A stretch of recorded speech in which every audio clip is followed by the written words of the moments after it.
Welcome back to Sixers Digest right here on YouTube. It is the dregs of the offseason, but that cannot stop us from talking Sixers. I'm with my guy Jacob Moreno here today. You know him from SixersCountry on Instagram, as well as some awesome work that he's doing with the Liberty Line. Even though it is the dead of the offseason with the Sixers team, I'm too excited that I got to make sure we keep diving in and keep the content rolling, and I had to bring in my guy to chop it up. So Jacob, to start things off, how you doing, man?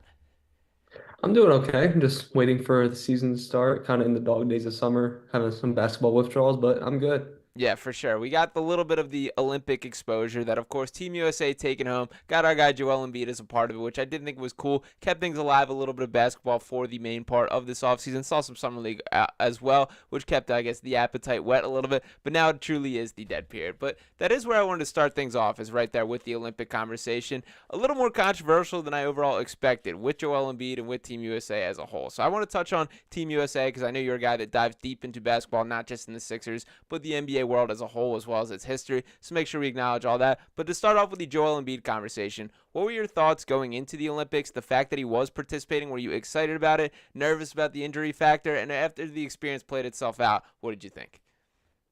Well, I think a little bit of both, honestly, with Joel's injury history. But overall, it was a cool experience, especially seeing him play with Steph, LeBron, KD. As far as like the France Cameroon stuff, Hmm. I mean, he explained that he did it for his family. He wanted to represent his country that his family lives in. So I respected that. I think people were kind of overanalyzing that too much, and it's kind of ironic because they were Team USA fans. So. But overall, his performance, like FIBA, obviously, it's a different game. I kind of had my doubts about how he'd fit in terms of like, he's a post-oriented center. The Right. offense needs to run around him. But it was cool to see him over time kind of like evolve and like kind of like scale back a little bit. We saw him like set a lot of great like off-ball screens for Curry to get him going.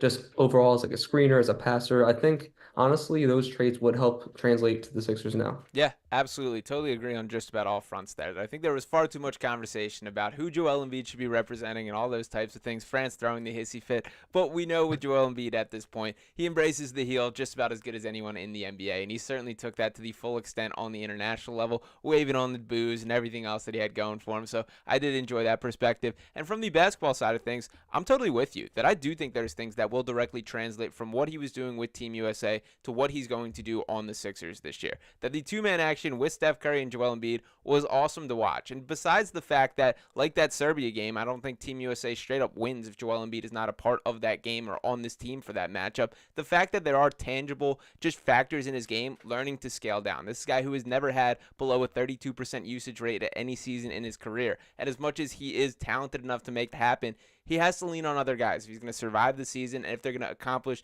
the team success that they hope to. So was that your biggest takeaway? You mentioned a little bit with Curry, but do you see kind of the off-ball motion as things that work with Tyrese Maxey, Paul George obviously in the mix as well? What are you kind of thinking from that perspective there?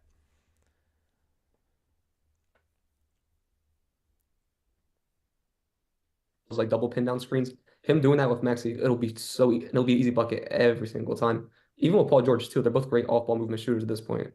Yeah, absolutely there. And we got a little bit of a quote from Joel Embiid here that I did want to pull up that I think feeds into exactly what we're talking about. And what he said following the Olympics is he said, quote, "That's been a great experience to learn from," Embiid told reporters after the gold medal game. "When I go back to Philly, having some of my other guys, just learning how to take a step back and letting them do their thing and taking over when needed, that's something that I've gotten from this experience." That should be music to Sixers fans' ears as far as him, openly embracing that in a way that, as much as like we want to critique, I think it goes both ways. That yes, it's true that Joel has not had the supporting cast, but there's also been situations in which we've seen him sink into this tunnel vision where he is so laser focused on himself, shooting over double teams, fighting through triple teams, those type of things. So I like that he's showing that. Now on the other side of things, we kind of got a similar message from Paul George in his introductory press conference. So I did want to pull this up here as well, and we got specifically from Paul George with him saying, quote, "I think I can kind of help him get through a season healthy," George said at his introductory press conference about Embiid. Quote, "Again, it's not just putting so much pressure on him. Regardless of how good you feel, I think the pressure causes a lot of injuries as well. When you think you have to get through and play and have a touch on every possession, that kind of just wears on you, wears you down, especially for how physical he is. So that's the key. Everybody has to do their part." So I want to throw the question to you about Paul George. I do like that he's stepping up and taking that side of things. And honestly, I think he's handled everything since coming to the Sixers or since making this announcement pretty much as great as possible. I get that nothing matters when obviously until they get on the court we can actually see what it looks like from a basketball perspective. But talk a little bit about what do you think his role on this Sixers team is, and if that is realistic, if he can be a guy that can carry the offense in the stretches in which Joel Embiid doesn't. I think he definitely could. Obviously, he's not like the OKC or Indy version of himself that he once was, but still, as a complementary option to Maxey and Embiid, he'll be able to just thrive, especially getting a lot of open looks off the catch with Maxey and Embiid's gravity.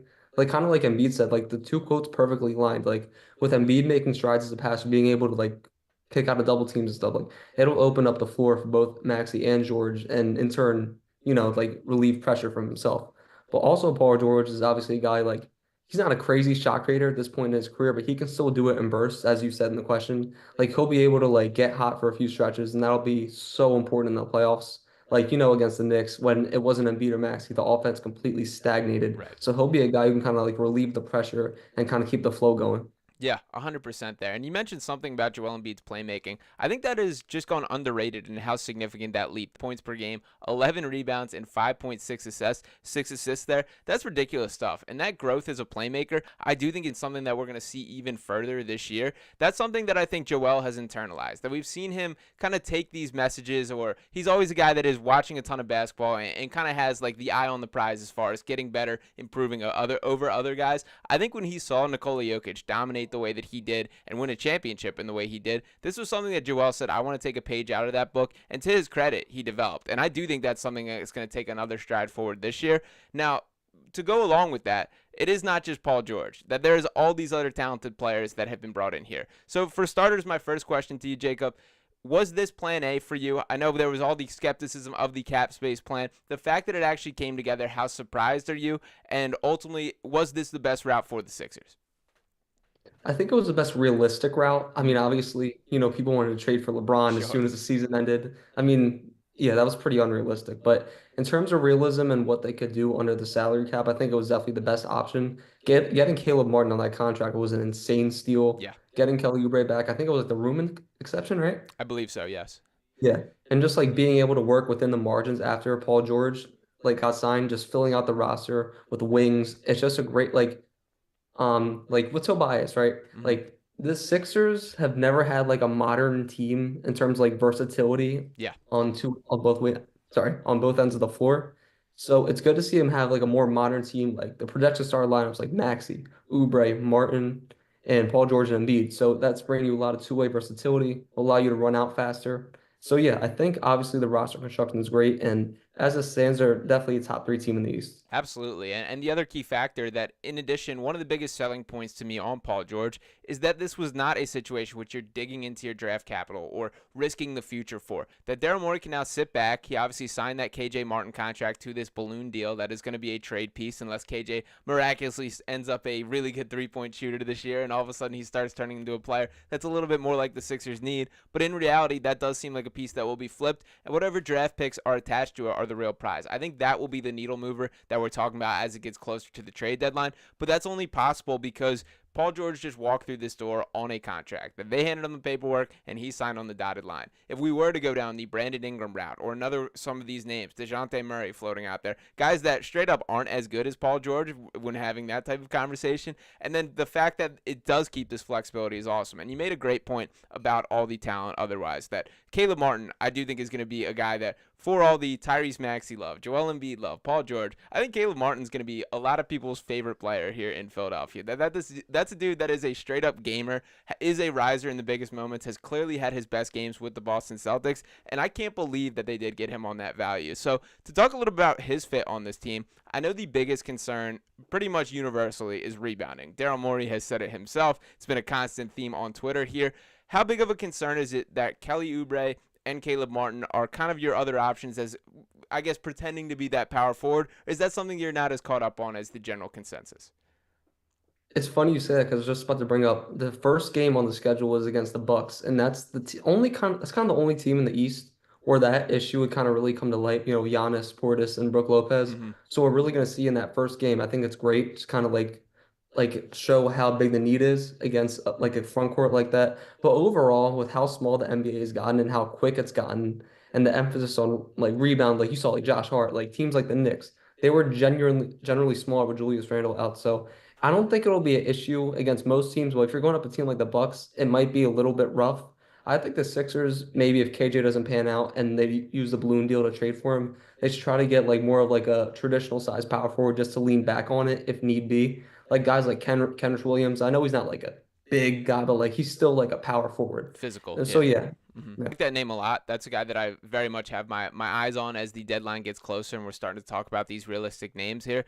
And kind of to bring things up also, a guy that like well first I'll start with Joel Embiid here. For all the things that I will praise that he's continued to get better at, rebounding kind of in the opposite end of the spectrum, and I do think part of that is obviously like he's become a little bit more ground bound as his career has gone on, that this is something where like he's not going to be skying or moving around or getting those big tough rebounds. I wish he was. That is something that I do hope we see an increased focus on, that maybe as he scales back offensively, he can recommit to being a little bit more of a force on the boards. I do think that's a bit of wishful thinking at this stage in his career and basically what we're seeing. I thought Team USA was a pretty clear example. I think even beyond just kind of the rebounding position, he's got to have stronger hands. Like he gets the ball poked out of his hands. With Team USA, I thought I saw that a ton. That's something that I definitely would love to see Joel take a step forward on. But another name that I want to throw in the mix and really the cure to a lot of these rebounding conversations, it's Andre Drummond here. And Drummond is a guy who seems as happy as just about anyone that I've seen as far as coming back to Philadelphia. To read off his stats from last year, we're talking about with Drummond, him producing 8.4 points per game, 9 rebounds. He was in the 100th percentile in both offensive and defensive rebounding last year. That's absurd stuff there. He improved his rebounding numbers since leaving Philadelphia the first time.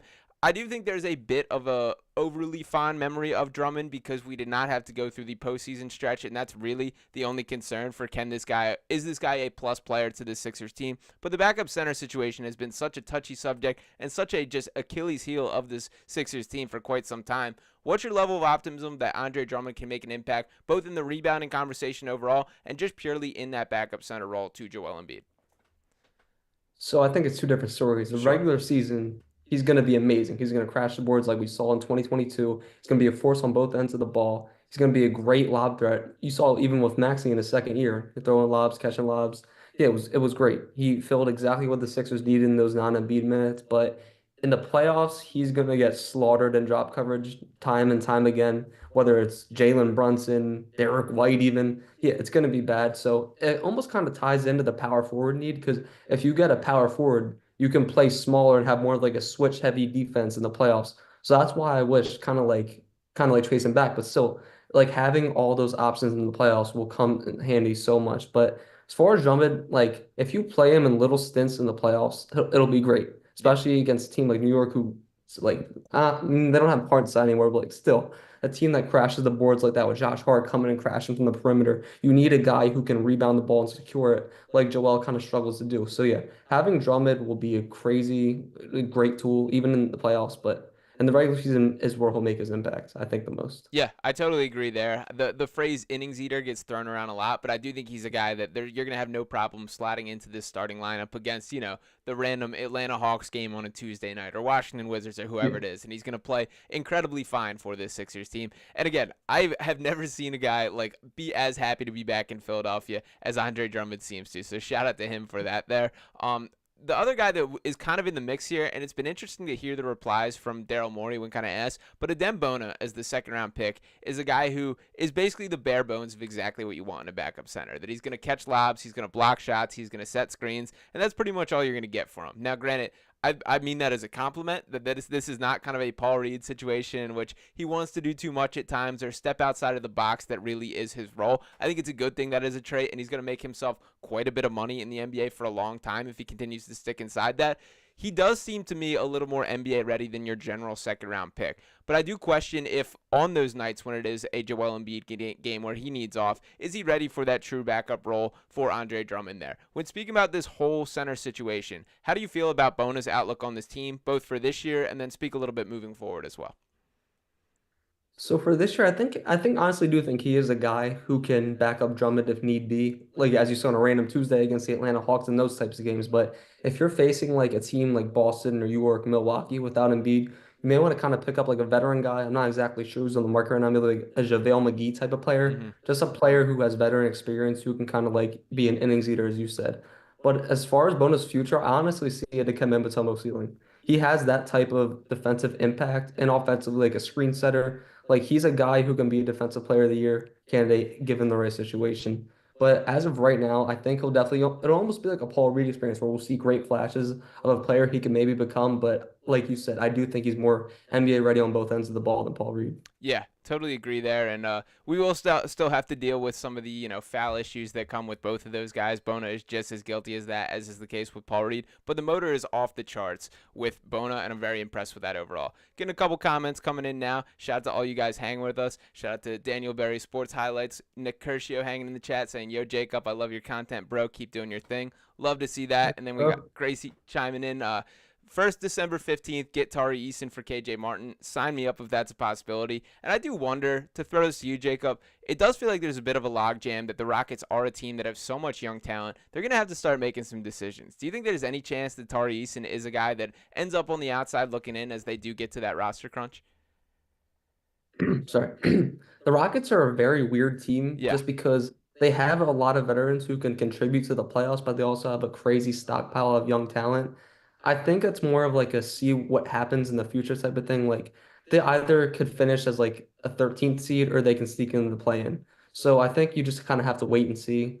A guy like Tari Eason, I think it's possible if the dominoes fall the right way, but I wouldn't count on as that being the first option, if that makes sense. Yeah, no, I think that makes complete sense there. And Gracie chiming in right below, sign Mook now. So Marcus Morris has been a common topic of conversation. My one concern here that I will push back on is I do feel like if it was going to happen, it probably would have already. But it's pretty clear to me that in my eyes, the situation is basically Marcus Morris would prefer to come back to the Sixers. That doesn't necessarily mean that the Sixers would prefer to have Marcus Morris back. Now, he far exceeded my expectations while he was here last year. There's still the weaknesses. He is a negative defender. There's no doubt about that. I wish he was a little bit better rebounder, but he is a professional bucket getter still at this point in his career. He is a guy that does bring a little bit of that toughness, that dog in him that I do like, and I think everyone generally liked him. So, Jacob, what's your kind of outlook on the Marcus Morris experience? Would you like to have him back on the Sixers this year, or do you think that roster spot could be better used elsewhere? I think if it happened, I wouldn't be feel any type of way, like good or bad. He's obviously a guy, he had some juice in the playoffs. He went off against the Celtics in an elimination game, but Yeah. he's not a guy who's really going to move the needle too much. I feel like to get more athletic and get more of like a rebound, like a guy who will crash, guy who will cut. I think honestly JT Thor is kind of an underrated option in that position. Okay. So it's probably not too realistic, but if I had to like pick who the last roster spot be used on, I think a guy like JT Thor will be a better fit. But if Mook came back, I would be completely down with it because, he brings that rebounding, some bunch of scoring, and yes, he'll kind of be more that traditional four too. Yeah, I would not mind that either. A nice splash of athleticism and youth with JT Thor there. It doesn't feel like it's a Daryl Morey type of player, which I don't know how much we should be reading to that at this point. Sometimes we feel like he takes these out of box swings and guys that I don't expect. And a guy that I'll bring up in that conversation is Jared McCain here. It was kind of a surprising pick from the Daryl Morey perspective. Now I'll lead off by saying I'm very much a pro Jared McCain guy. I love what he's going to bring to this team. I feel very positive about him in the future, but I'm still a little surprised when looking back that is a guy that Daryl Morey landed with the 16th overall pick and said that is the guy that we want to represent the Sixers. And to give a little more context on Jared McCain, of course, picked 16th overall coming out of Duke. Last season that he was the all ACC honorable mention for starting the 36 game, averaged 14.3 points while shooting 41.4% from three on 5.8 attempts per game. Also 5 rebounds per game, which I do think is notable for a guy of his stature there. 1.9 assists and 1.5 steals. My gut tells me that he's a better playmaker than those numbers indicate. He did not get a ton of on-ball work at Duke. Saw a little bit more of it in the summer league, although Jeff Doughton snagged a lot of those looks as well. I'm pretty optimistic about him in the long run. There's certainly going to be kind of a roster crunch for this. So, Jacob, to throw it to you, were you surprised that McCain ultimately ended up on the Sixers team? And do you think there's any sort of role for him this year, or is it simply a numbers game in which he can't find himself into it? I wasn't too surprised because like 41% on nearly 6 attempts a game kind of says it all. Like that's a high volume three-point shooter, exactly what the Sixers need. Yeah. I know a lot of fans want to connect, but he's kind of more of a one-dimensional offensive player as it stands right now. He probably has more upside, but I think McCain is kind of more of what this team needs. I personally love Tristan da Silva and thought he would have been a seamless fit, Yeah. especially with the power forward need now. But what McCain can bring offensively will be great in a few years. I don't know if we'll kind of see the floor now because in the summer league, his usage was very weird, I Yeah. noticed. With him being more like we saw in the last game against the Celtics, he was a great off the ball. He was flying off those pin downs, drilling threes. But I don't know if it was by design, but he was put in a lot of pick and roll situations as a ball handler. Kind of mixed results, but that's to be expected considering that's one of his weaknesses. But yeah, I think Jared McCain, kind of like Maxey in his first year, a guy who sees some minutes occasionally, but I don't think he'll play too big of a role. Yeah. But like if Jeff Dowtin Jr. wasn't looking like 2008 Chris Paul, maybe McCain would have had more usage. But yeah, Yeah, and Jeff Dowtin Jr. did look like the ultimate professional out there, which he should if he's 27 years old and playing in summer league. If we want to be completely honest here, but I will say I'm with you. The usage of McCain has been a little bit strange to me. I loved what they did as far as running him off pin downs, and in my eyes, the fact that they did obviously bring in Reggie Jackson, bring back Kyle Lowry, and then Jeff Dowtin on the two-way contract. I do wonder if they kind of view him in a little bit more of like a Buddy Hield replacement as a guy that they just want as kind of a volume three-point shooter. But like you said, we have seen him with some on-ball opportunities where he is in the pick and roll and making decisions. And there is a nice little chemistry between him and Adem Bona as far as some lobs being caught there that I really like the flashes of there.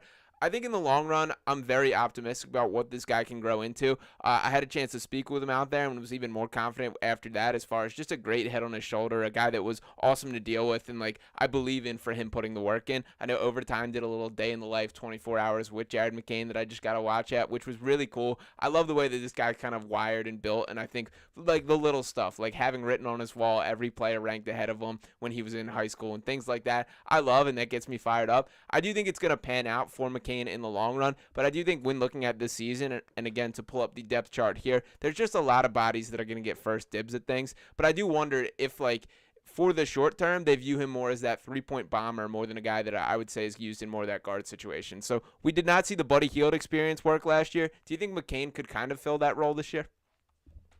I don't know about this year. Over time, maybe like 1 or 2 seasons, definitely. I think he'll definitely have some moments where he'll like go in garbage time, hit like 4 threes, Sixers Twitter will freak out. Then the next time he goes out there, he'll kind of go like 0 for 2. Like I think he'll definitely be streaky in his first year, but he'll definitely show some promise. Almost kind of like how Isaiah Joe did. Yeah. Yeah, that's a good comp as well, and hopefully a little better, at least Sixers fate for Jared McCain than was the case with Isaiah Joe there. But we kind of talked a lot about this roster as a whole. To throw it to you in a little different angle, who do you say is the guy that's flying the most under the radar for will have a high impact on the Sixers team? Feel free to bring up a name if we mentioned him already, but is there any other guy that is jumping out to you? Hmm. I would say honestly, I'd still go Caleb Martin. Okay. Because I think he just brings so much versatility. He can play shooting guard, small forward, power forward, and that'll be crazy come the playoffs. We also saw how much of a playoff riser he is in the 2023 Heat playoff run, especially against Boston, which was great to see. Yeah. I think hopefully his ceiling will be like an Andrew Tony 2.0. Love it. Love But it. yeah, I think floor spacing, the way he can switch on the multiple positions on the defensive end of the ball, he'll be kind of like a Swiss Army knife, almost like how Josh Hart was at the Knicks this past season. Yeah, I would absolutely down with that. And from the defensive side of the ball, I'm very optimistic as well that this is the most switchability and perimeter defense that we've seen ever in a Joel Embiid tenure. So very excited about that. I do want to throw another name in the mix here, and it's somebody that Gracie is chiming in and mentioning in the chat as well. Eric Gordon is a guy that I think has had just about pretty much zero buzz on the Sixers team. Obviously, one of the earlier signings in free agency on just about a minimum. I think it ended a shade over that, but the bottom line is he is a guy that is a Daryl Morey guy. He is a guy that, as being pointed out, could very well be that Buddy Hield replacement. From my eyes last year, I was pretty impressed with what Eric Gordon had left in the tank. That I thought he was able to do a little more than I'd really seen from him in a couple years. I thought he was taking guys off the dribble in a way that I had not seen with them. The bottom line is he's not looking quite his age just yet in my eyes, and I do think that Nick Nurse is going to be a guy who trusts his veterans. He clearly has that familiarity with Daryl Morey there. And the thing that I think is really appealing about Eric Gordon is he's a guy that will pull from a three-point shot from 8 feet behind the arc. This is not a toe-on-the-line kind of three-point volume shooter. He'll let it fly from everywhere, and I do think that's important for the spacing of the floor. So what do you think about Eric Gordon and how he fits in on the Sixers team here? I kind of have a similar observation. Like I was surprised with how like consistent of a 3 level scorer he was at this age. Yeah. He'll definitely be a guy who can like pop off almost like a 6 points in 2 minutes type of player, like a dude who can hit threes in the playoffs, a dude who can like kind of like carry the load when Maxey isn't in and like a pinch. He'll definitely be a solid bucket getter off the bench. I don't know how much father time will catch up to him this season, but considering his tenure with the Suns and the Clippers past 2 seasons, he's obviously still got he got some pop off the dribble, as you said. He can hit step back threes on occasion. He'll just be kind of like a microwave scorer off the bench, similar to what Buddy Hield kind of should have been, but with a little more shot creation. Yeah, definitely. And it's interesting. It's almost like his career trajectory is looking a little backwards at this point, that for so much of his career, and large of that has to do with playing around a James Harden-centric offense, that's kind of your role for everyone, is you're just corner three shooters, or your guys that are standing up, letting him do all the dribbling and do the work and playing off that. For Eric Gordon, as he's gotten a little more freer as his career has gone on, we're seeing a little more to his game. And sure, he showed that earlier on as well. It's not like this is a newfound development in his game, but having an opportunity to still show that in the tank, I think is really cool and really notable for the Sixers team. So that veteran leadership, I do think is important. That high-level shooting, I do think is important. And that is a guy that I think will have a little bit bigger impact than will overall be noticed here. Now, to dive into the depth chart again, a couple other guys that I do want to get into. We mentioned KJ Martin as kind of the trade piece here. When kind of thinking about what this Sixers team is missing, or who is that guy's potential missing piece, I do see a world where KJ Martin could grow into that. And I will say I was a Martin skeptic for most of last year. Didn't quite see it, and I even made the argument at points that I thought Ricky Council IV was just about everything that KJ Martin is and a little bit more so. But throughout the season, he felt like he kind of just found his stride and figured out how to play basketball. So with KJ Martin, do you think there's a chance that he actually climbs into a valuable part of this rotation, or is this just a salary filler and counter days until Martin is out of here? I honestly think there is a slight chance. I mean, how old? He's only like, I think he's definitely below 25, so he still Yeah. has potential. hmm He showed a little bit of two-way potential, almost like Aaron Gordon type of thing, especially in that stretch when Embiid was out during the regular season. Pretty good help defender, has some good instincts, solid off-ball cutter, just applies good rim pressure. So yeah, if he can fit kind of that like off-ball cutter, then solid like help defender type of Aaron Gordon role, I think he definitely could be in this rotation. But if he doesn't really exceed expectations, I kind of speculate that he will be traded for a veteran forward at the deadline or something else like that. Yeah, I certainly think it's more likely than not that is the case, but I guess my level of optimism isn't completely zero. I think the corner three shot is going to be pretty much a swing skill for what his NBA career Yeah, is, for and, sure. and I don't even mean that just with the Sixers. That's pretty much universal. That's going to impact the way teams view him in a major way. And while the athleticism is great, while there's a lot of nice things that he do, thought he made some really nice reads off kind of the short roll last year, which surprised me in his Oh game. yeah, that was super underrated facet was the game. You're right. Yeah, definitely. And that's a little kind of PJ Tucker-esque, because that was a guy that was very good at that for quite some time. There's definitely ways in which he can impact winning basketball, but I do think, like, at his size, with his skill set, teams are basically going to look at what that basketball card number behind the three-point line is, and that's going to impact a lot of his numbers from there. But a guy that I brushed over when bringing this up, Ricky Council IV, has been a dude that I think has obviously become a fan favorite of the Sixers community here. He is a guy that I think shined in the Summer League and showed that, he has taken steps in a lot of regards. And he was a guy that I think a lot of us were frustrated with the lack of opportunity with last year. What do you think moving into this year? It will be his level of opportunity. Is there a route for him to earn consistent playing time? And really, what do you see as kind of his role on the Sixers team and on the basketball floor in general? I think in the summer league we saw him try to grow as a playmaker. He had a lot of like good skip pass opportunities, to drive and kick situations. Kind of some growing pains there, but it's good that he's making that progress. As far as the actual season goes, I think he could be a part of the rotation in the regular season on some nights. Maybe like get like 10 minutes a game or something, not too crazy. But when it comes to playoffs, it depends how big of a leap he'll make. Like if he kind of like goes from like if he averages some like 8 points a game off the bench, like 2 assists. I don't know if he'll get like crazy minutes if they make a deep run, but he'll definitely be a guy who could impact in the regular season. As far as his role is, he's kind of like interesting because as like a driver, like he has such a crazy motor off the dribble, Yeah. like as you know. Yeah. So it'll be interesting. I think more than anything, he'll kind of be a spark off the bench, a guy who can just collapse the defense and kick out to open shooters.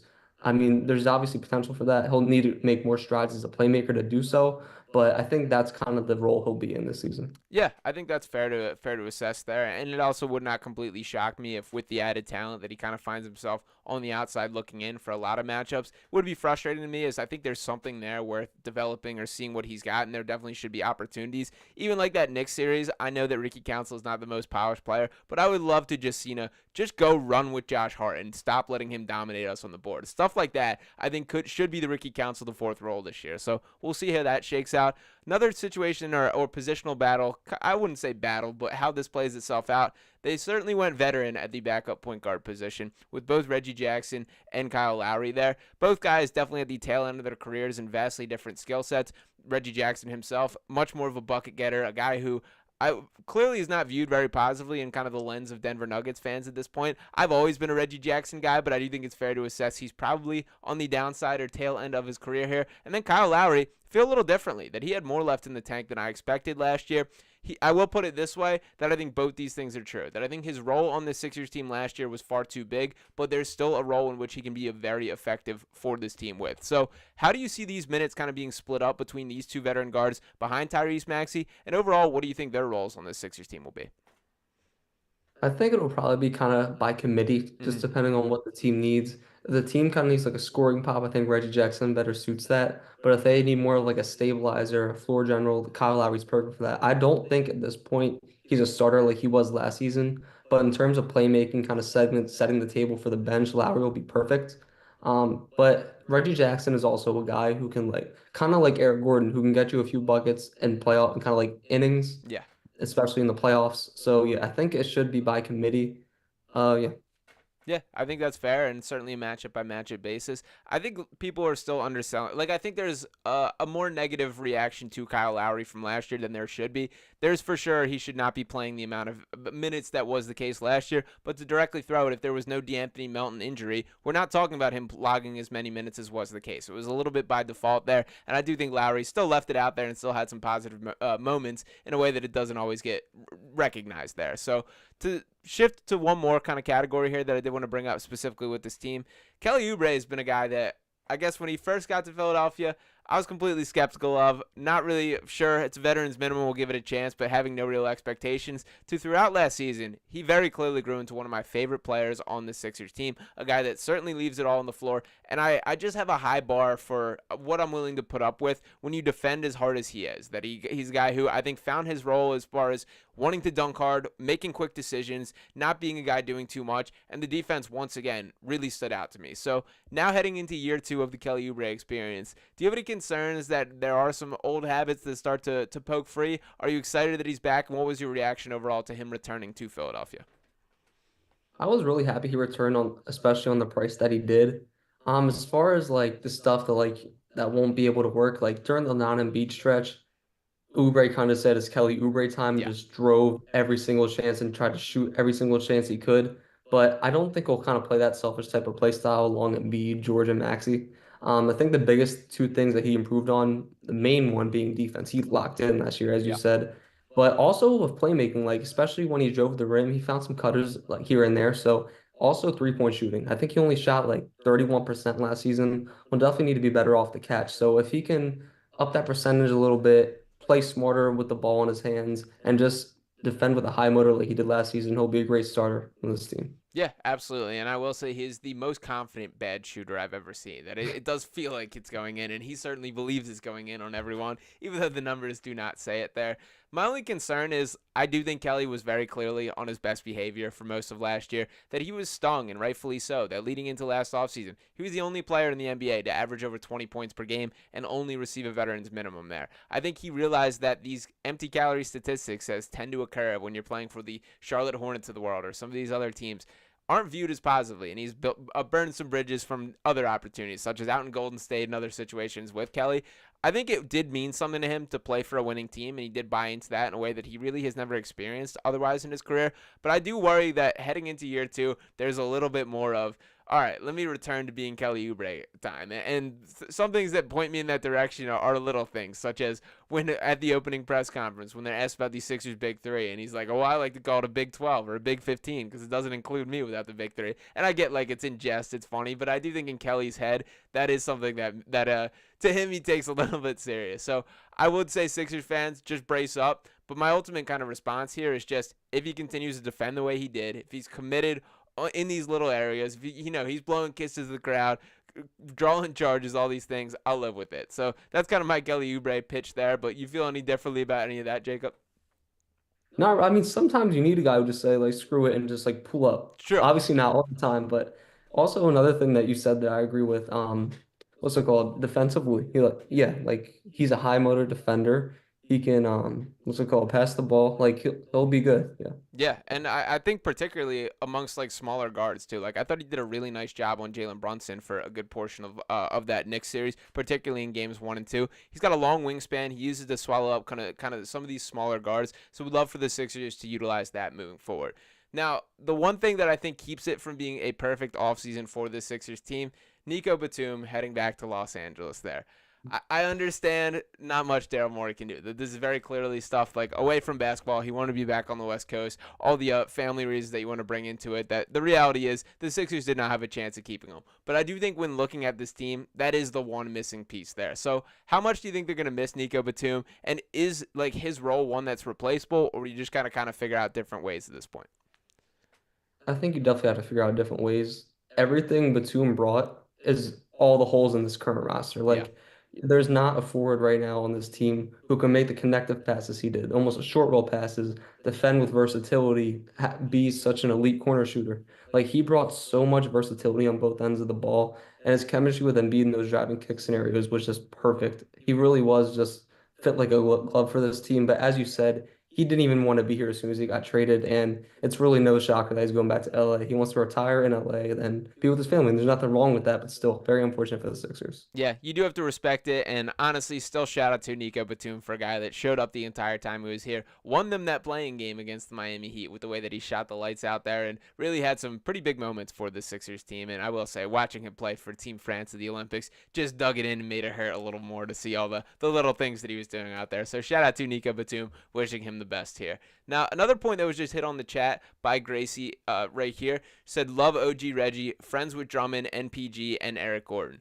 I do think there's something to, at times, I think vibes can be overrated in sports, but it does feel like this group for the Sixers team is pretty much as tight-knit as you could possibly expect for this point of the season. This is a lot of mismatched pieces that are all coming together. Guys that there was literally one player on roster leading into the offseason, and it feels like everyone is liking each other, getting along in a way that I think is pretty lucky to have at this point. So, Jacob, what are you seeing from a vibe standpoint with the Sixers team? Do you believe in that mattering to an extent, and are you optimistic about this chemistry of this team once they do get on the court? I used to believe in vibes until the Phillies came out of the All-Star break, but no, I think it's great, honestly. It'll help on and off the court. If you like each other, you're going to be more inclined to pass the ball and play off of each other and trust each other more in big scenarios. I don't know if the vibes will stay high as the big three starts to mesh. Obviously, there will be some growing pains, but overall, if you have a group that likes each other and a strong-minded coach like Nurse, I think it sets you up for a lot of success. Yeah, absolutely there. And you mentioned the Phillies, man. I started up Phillies Digest right here on the network as well. I thought this was going to be the good vibes, me just having fun talking baseball, not to have my feelings hurt as much. And nope, the second we start rolling out some videos, all this, everything goes downhill. So you guys feel free to check out Phillies Digest as well. But what was that? I don't even want to know what the score is right now. Yeah, I saw a 3-run bomb to start in the first inning, but we'll keep it focused on the Sixers, who somehow have become a little bit of the good vibes or a little beacon of hope in the city right now, which I never thought it would be the day for that. You mentioned Nick Nurse in your last conversation there. I think that's an underrated reason why this team is very legit. That Nick Nurse, I truly feel, is in the elite tier of coaches across the NBA. I don't think we truly got to see him dig into his bag the way that we will this season last year. That there was obviously a lot of circumstances going down, the Joel Embiid injury, just the lack of bodies all across the board. Do you think in year 2, Nick Nurse is ready to pull out some new things with this Sixers team? And is that something that moves your championship meter for the Sixers team overall? I would say yeah for two reasons. One, because Tyrese Maxey knows what he's going to do this season. Last year with the Harden trade, Yeah. he didn't know if he was going to kind of be the third fiddle or the guy.